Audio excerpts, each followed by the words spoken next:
উপদেষ্টা পরিষদে ছিলেন ব্রিগেডিয়ার জেনারেল সাখাওয়াত হোসেন, তিনি স্বরাষ্ট্র মন্ত্রণালয়ের দায়িত্বে রয়েছিলেন। কিন্তু তার একটি বক্তব্যের উপর ভিত্তি করেই অনেকে বলছেন যে তাকে আসলে সরিয়ে দেওয়া হয়েছে, তাকে আসলে হোম মিনিস্ট্রি তার রাখা হয় নাই, নতুন একজন হোম মিনিস্টার আনা হয়েছে বা হোম অ্যাডভাইজার আনা হয়েছে। এই ব্যাপারটা আপনি আসলে কি বলবেন? মানে আহ একটি কথা, মানে মানে এই ব্যাপারটা কি আসলে ঠিক যে তার কোনো কথার জন্য বা তার কোনো আচরণের জন্য, আহ তার কোনো মন্তব্যের জন্য, মতামতের জন্য, বিশ্বাসের জন্য তাকে আসলে সরিয়ে দেওয়া হয়েছে? ব্রিগেডিয়ার সাখাওয়াত আমাদের অত্যন্ত রেসপেক্টেড একজন মানুষ। ওনার প্রতি এই সরকারের যে আস্থা আছে এটার প্রমাণ আপনি দেখবেন। ওনাকে প্রথমে একটা মিনিস্ট্রি দায়িত্ব দেওয়ার পর আরেকটা অত্যন্ত ইম্পর্টেন্ট মিনিস্ট্রি দায়িত্ব দেওয়া হয়েছে। দায়িত্ব এখানে রিঅর্গানাইজ হতে পারে। আপনি দেখবেন প্রথমে আমাকে একটা মন্ত্রণালয় দেওয়া হয়েছিল, তারপর আমাকে আরেকটা দেওয়া হলো, তারপর আমি আরেকটা দেওয়া হলো, সেটা আমি চাই নাই। এখন আমারটা আমি বলতে পারি আমি এত ওভারবার্ডেন ছিলাম, আমি চাই না, বাট আমাদেরকে দায়িত্ব শেয়ার করতে হচ্ছে। এটা আপনার স্বাভাবিক রিঅর্গানাইজেশন হিসাবে দেখতে পারেন। আর আনলেস এটা ব্রিগেডিয়ার সাখাওয়াতের সাথে প্রধান উপদেষ্টা কি কথা হয়েছে আমি জানি না, বাট আমি উনার সাথে কথা বলে আমার উনাকে একটু ক্ষুব্ধ মনে হয়নি ব্যাপারটা নিয়ে। কাজে এটা আপনার স্বাভাবিক রিঅর্গানাইজেশন হিসেবে দেখতে পারেন। আরেকটা ব্যাপার ধরেন, কেউ কেউ প্রশ্ন তুলছেন, ধরেন আমাদের যে জাহিদুর রহমান, উনি খুব একটা লজিক্যাল প্রশ্ন তুলছেন। আমার সাথে দেখা হয়েছিল কালকে, যে আমাদের এখানে মানে এত কম উপদেষ্টা কেন, এত দায়িত্ব আমরা কেন আরো উপদেষ্টা দিচ্ছি না। এটা আসলে হয়েছে কি, ধরেন গত তত্ত্বাবধায়ক সরকারগুলোর আমল থেকে ট্রেন দাঁড়িয়ে গেছে 10 জন, সেখানে আমাদের আছে 20 জন। কিন্তু আমাদের আবার এটাও বিবেচনা করা দরকার যে অন্য তত্ত্বাবধায়ক সরকারগুলো ছিল একদম অন্যরকম একটা পরিস্থিতি, এরকম বিপ্লব পরবর্তী পরিস্থিতি না। আমাদের বিপ্লব পরবর্তী পরিস্থিতিতে আমাদেরকে অনেক কিছু রিঅর্গানাইজ করতে হচ্ছে, 15 বছরের জঞ্জাল সাফ করতে হচ্ছে, মানুষের সংস্কারের আকাঙ্ক্ষাকে মানে প্রতিনিধিত্ব করতে হচ্ছে। হয়তো হয়তো আমাদের উপদেষ্টার সংখ্যা বাড়ানোর প্রয়োজন আছে হয়তো। আচ্ছা, এই প্রশ্নে আমি একটু অন্যভাবে করি। শেখ হাসিনা সরকারের পতনের পর দল হিসেবে আওয়ামী লীগ আর মাঠে নাই। দল হিসেবে তাদের নিষিদ্ধ করা, বিচার করা, এসব দাবি করা হচ্ছে। আপনাদের একজন কলিগ দল গোছানোর কথা বলে তিনি তার দপ্তর খুইয়েছেন। আন্তর্জাতিক অপরাধ ট্রাইব্যুনাল সংশোধন করে এখন দল নিষিদ্ধের প্রস্তাব আপনারা রাখছেন। আপনাদের লক্ষ্য কি আওয়ামী লীগকে নিষিদ্ধ করা? আমি আপনাকে ক্লিয়ারলি বলি যে সংগঠনকে শাস্তি দেওয়ার যে বিধান, এটা আওয়ামী লীগ আমলে সংবিধান সংশোধন করে করা হয়েছিল। সংগঠনকে দায়ী করা যাবে, আপনি চেক করতে পারেন, সংগঠনকে দায়ী করা যাবে। এখন এখানে প্রস্তাব হিসেবে আসছে, আমরা যখন ড্রাফটটা করতে গেছি, আমরা ক্রস সেকশন অফ পিপলের সাথে কথা বলেছি, কিন্তু ড্রাফট, একদমই ড্রাফট। আমরা এই যেহেতু কারো কারো অনেকের থেকে দাবিটা আসছে, তখন আমরা এটা আলোচনার টেবিলে তুলেছি। এখানে আপনার কেউ কেউ বলেছে যে আলোচনা আপনি হয়তো পুরোপুরি রিপোর্ট হয়নি, কেউ কেউ এটার বিরোধিতা করেছে, অনেকে এটার সমর্থন জানিয়েছে। কেউ কেউ বলেছে 10 বছর না, চিরোত্তরে নিষিদ্ধ করা উচিত। কেউ কেউ বলেছে না, নিষিদ্ধ করা উচিত না, শুধু নিবন্ধন বাদ করা উচিত। আমরা একদম প্রাইমারি স্টেজে আছি, কাউকে টার্গেট করে আমরা কিছু করছি না। তবে আমরা বিশ্বাস করি যারা আপনার গণহত্যা করেছে, যারা মানবতা বিরোধী অপরাধ করেছে, সেই সংগঠনের কিছুটা আপনার দায় মোচনের ব্যাপার আছে। সেটা কি ফর্মে হবে সেটা অনেক আলাপ আলোচনার বিষয় আছে। প্রফেসর আসিফ নজরুল, আপনাকে একটু বলে রাখি, আমাদের প্রযোজকদের একটু বলি যে we need 10 more minutes because we started a bit late. So Asif ভাই, আপনি যদি আমাদেরকে 10 মিনিট একটু বেশি সময় দিতেন, এবং যে producers we have, please extend us for 10 minutes more because there are more questions that we need to ask the advisor. So Asif ভাই, আমরা আপনাকে একটু নাম ধরেই বলি। আপনার দীর্ঘদিনের যে মানে একসাথে কাজ করেছেন আপনারা, জনাব শাহরিয়ার কবির, তার বিরুদ্ধে যে হত্যা মামলা হয়েছে সেই ব্যাপারটিকে আপনি আসলে কিভাবে দেখেন? কেউ কেউ এই প্রশ্ন করছেন, 71-এর ঘাতক দালাল নির্মূল কমিটির সামনের সারির সংগঠক বলেই কি তিনি সেই জালে পড়লেন যেটাতে আসলে আপনি নিজেও ছিলেন? তার বিরুদ্ধে হত্যা মামলা হয়েছে, আপনি জানেন। ওনার বিরুদ্ধে তো হত্যা মামলা আপনার 71-এর ঘাতক দালাল নির্মূল কমিটিতে থাকার কারণে হয়েছে, এটা কি বাদী লিখেছেন? লিখেন নাই। শোনেন, আপনাকে আমি ব্যক্তি বিশেষে কথা বলবো না, তাহলে অন্যদের প্রতি ইনজাস্টিস করা হবে। এখানে অনেক মানে এখানে কিছু কিছু মামলা হয়েছে, এটা আমাদেরকে ব্যথিত করেছে, আমাদেরকে বিব্রতকর অবস্থায় ফেলেছে।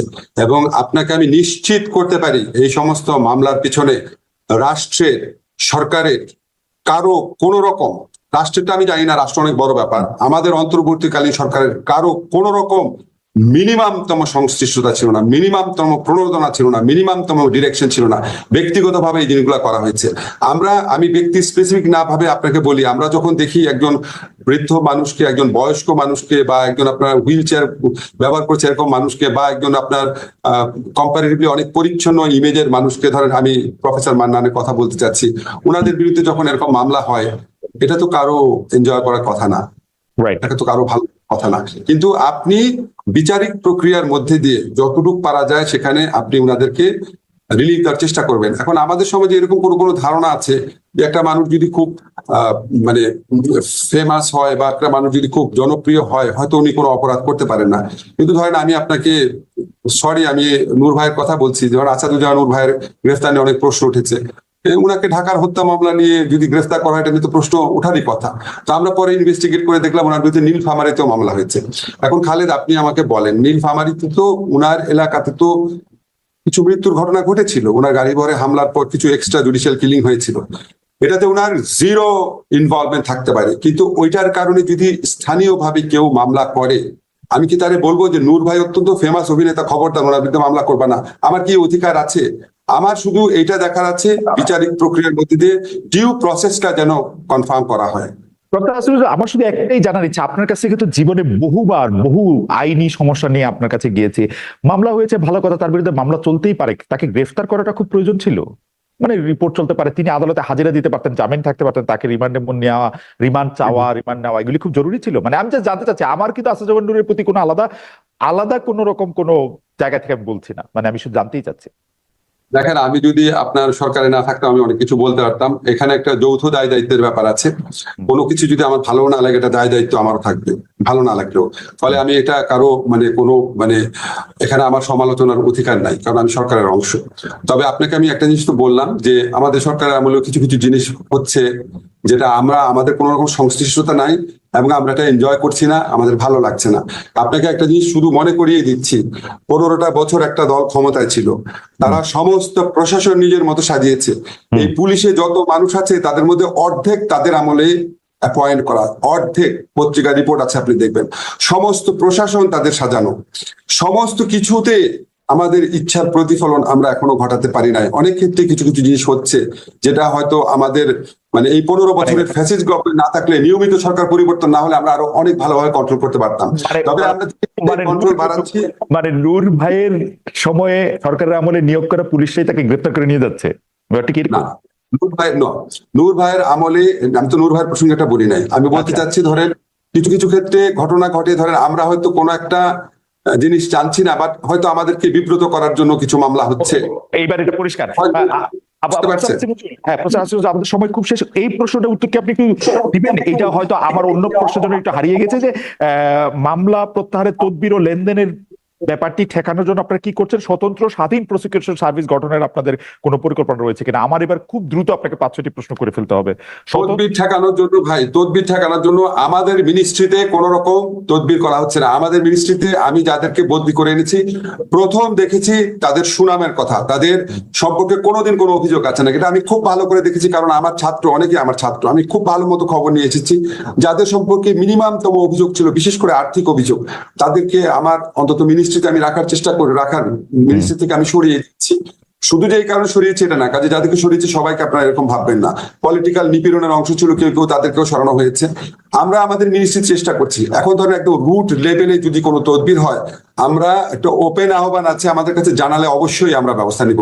আর প্রসিকিউশন সার্ভিস যে আপনি করার কথা বলেছেন, এই আইন করে নতুন প্রসিকিউটর আমি নিয়োগ দিতে কমপক্ষে 6 মাস লাগবে।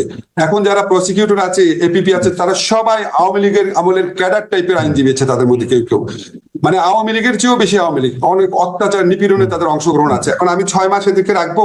আপনাকে যে আমি বললাম যে কিছু কিছু ক্ষেত্রে যে কিছু ঘটনা ঘটে যেটা 15 বছর সাজানো কারণ পারি না, আমি আপনাকে একটা ঘটনা বলি, নাম বলবো না। একটা ঘটনার ক্ষেত্রে আমি খবর নিয়ে দেখলাম যে আচ্ছা, উনার ক্ষেত্রে আপনার ধরেন জামিন হলো না কেন, ঠিক আছে?